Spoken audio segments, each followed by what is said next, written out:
নমস্কার বন্ধুরা, আজকে যে রেসিপিটি আপনাদের জন্য তৈরি করব সেটি কিন্তু বাচ্চাদের ভীষণ প্রিয়। আর যাদের হঠাৎ করে আইসক্রিম খেতে ইচ্ছা করে আমার মতো, কিন্তু হাতে সময় ভীষণ কম, আইসক্রিমের জন্য যে আইসিংয়ের প্রয়োজন হয় সেই সময়টুকু দিতে পারবে না, তাদের জন্য কিন্তু এই রেসিপিটি। কিন্তু তার আগে welcome back to our channel স্মৃতির হেসেল। এই পর্বে সকলকে জানাই স্বাগত। শুরু করছি আজকের পর্বটি। একটি ফ্রাইং প্যান নিয়েছি, তার মধ্যে দিয়ে দিলাম হাফ কাপ পাউডার মিল্ক। তারপর ব্যবহার করব হাফ কাপ জল। যতটা পরিমাণ পাউডার মিল্ক নেবেন ঠিক ততটাই জল ব্যবহার করবেন। তারপর ভালোভাবে গুলে নিতে হবে। এরপর ইন্ডাকশান অন করে একটু সময় নিয়ে নাড়িয়ে চাড়িয়ে ঘন করে নিলেই তৈরি হয়ে যাবে কনডেন্স মিল্ক।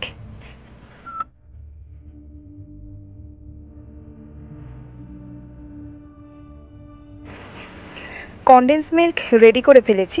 এরপর নিয়ে নিয়েছি একটি আম, পাকা এবং রসালো আম ব্যবহার করবেন। আমি এখানে একটি হিমসাগর আম ব্যবহার করেছি। তারপর সেটিকে ধুয়ে নিয়ে কেটে নিচ্ছি ছোট ছোট টুকরো করে।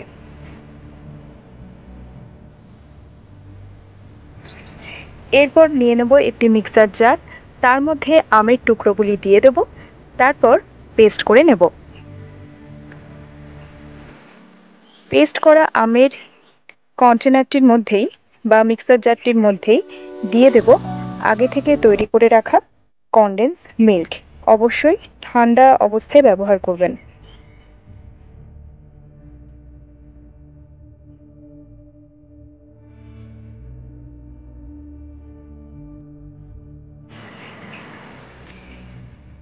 এরপর দুটি বাটি নিয়েছি, যেগুলি 1 ঘন্টা অলরেডি ফ্রিজের মধ্যে রেখেছিলাম।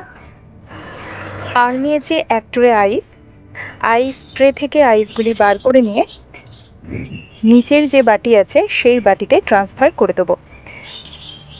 এর ওপর রেখে দেবো অপর একটি বাটি। এইবার বাটির মধ্যে দিয়ে দেবো হাফ কাপ হুইপিং ক্রিম। এরপর একটু সময় নিয়ে ভালোভাবে বিট করে নেব।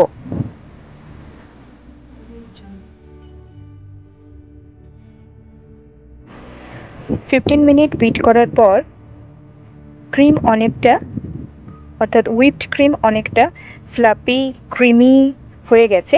এই অবস্থায় আগে থেকে তৈরি করে রাখা যে কনডেন্স মিল্ক এবং আমের মিশ্রণটি হুইপড ক্রিমের মধ্যে দিয়ে দেবো এবং ভালোভাবে মিশিয়ে নেব।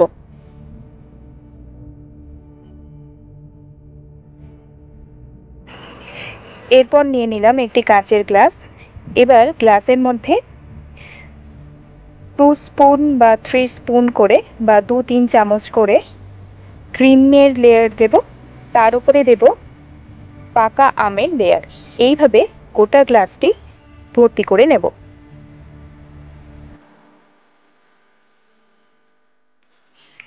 এরপর আধ ঘন্টা ডিপ ফ্রিজের মধ্যে রেখে দিলেই তৈরি হয়ে যাবে ম্যাঙ্গো ডেজার্ট বা ম্যাঙ্গো মুলস। আমার আজকের রেসিপি আপনার কেমন লাগলো? ভালো লাগলে অবশ্যই একটি লাইক করে দিন। আর চ্যানেলে যারা নতুন তারা অবশ্যই আমাদের চ্যানেলটি সাবস্ক্রাইব করে রাখুন। পাশে থাকা বেল আইকনটি অল করে প্রেস করে দিতে ভুলবেন না। এতক্ষণ ধরে আমার ভিডিওটি দেখার জন্য অসংখ্য ধন্যবাদ। ভালো থাকুন, সুস্থ থাকুন। ফিরে আসবো নতুন কোনো রেসিপি নিয়ে।